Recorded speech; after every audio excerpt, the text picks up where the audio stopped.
Alors, ce projet a été lancé en février 2017. Donc voilà, 3 ans déjà qu'on met en œuvre ce projet. Et donc là, on vient de commencer la 4e année de mise en œuvre de ce projet. C'est un projet qui a été financé par le Fonds mondial pour l'environnement. Le cycle bien connu, c'est le cycle en anglais, le GEF. Et donc, c'est un projet qui a été financé par le GEF à la demande de du gouvernement de la République démocratique du Congo. Et le financement de ce projet est alimenté par ce qu'on appelle les allocations STAR. Et donc, le gouvernement de la République démocratique du Congo a alloué à ce projet une partie de ses allocations changement climatique et une autre partie sur les allocations dégradation des terres.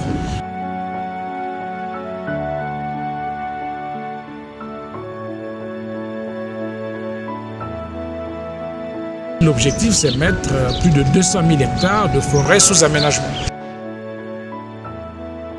On a choisi Lumumbashi parce qu'on s'est rendu compte qu'avec l'utilisation du bois énergie, notamment le Makala, les forêts autour de Lumumbashi, donc dans le bassin d'approvisionnement de Lumumbashi en bois énergie, il y a une dégradation des terres, dégradation des forêts.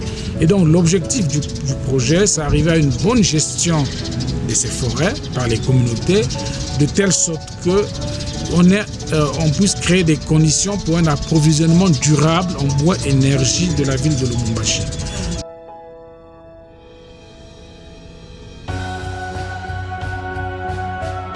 Et donc voilà les 2 objectifs principaux que le projet devrait avoir à la fin.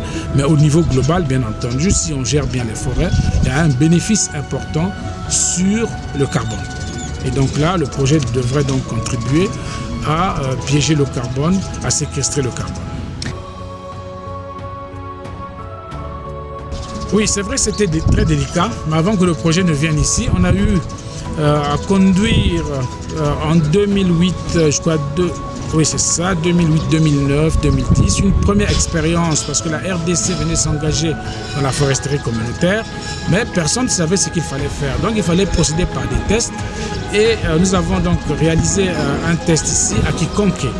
Et à Kikonke, c'était bien sûr, bien que les populations n'avaient pas l'habitude de gérer leurs forêts, mais là on a vu des populations qui ont pris des mesures pour préserver leur forêt, pour la gérer, et ils ont mis en défense une partie de la forêt. On a vu les bénéfices à générer en quelques 5 ans.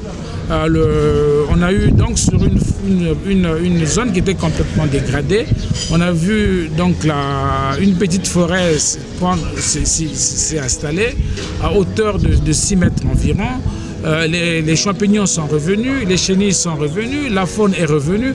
Bref, tout ce qui est bénéfice que la forêt donne aux communautés, ces bénéfices sont revenus alors que ces bénéfices étaient partis.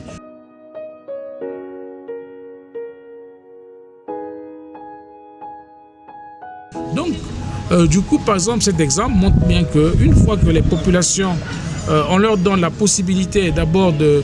Parce qu'aujourd'hui, on ne reconnaît pas les droits de gérer aux communautés. Si on reconnaît leurs droits à gérer une forêt et qu'ils peuvent exclure les autres qui ne sont pas de la communauté pour contrôler l'accès et qu'ils peuvent prendre des décisions, par exemple, pour mettre en défense une partie de la forêt qui est dégradée pour qu'elle se régénère et qu'ils retrouvent les bénéfices qu'ils en avaient auparavant, comme les chenilles, comme les champignons et d'autres bénéfices, bon, les populations n'attendent que ça et ils vont faire. Par contre, en réalité, en fait, on peut dire que les populations ne sont pas contre le changement.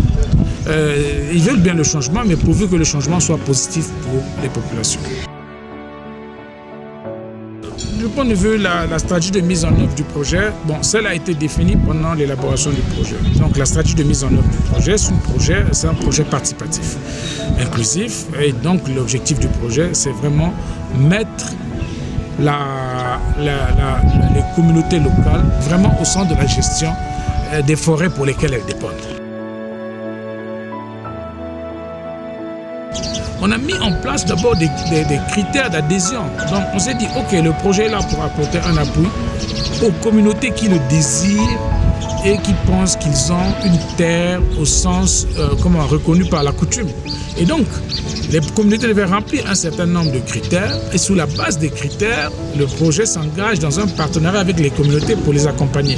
Donc, on n'a pas choisi au hasard ces communautés, mais c'est plus les communautés qui ont voulu recevoir un appui, un accompagnement du projet. C'est avec ces communautés qu'on travaille et aujourd'hui, on a déjà une vingtaine de communautés qui ont leur dossier demande d'arrêté d'attribution des forêts communautaires déposé sur la table du gouverneur. Et il y a une dizaine d'autres qui s'engagent aussi pour qu'on ait quand même une trentaine de communautés appuyées. Ce qui est le vrai défi, c'est lancer le processus.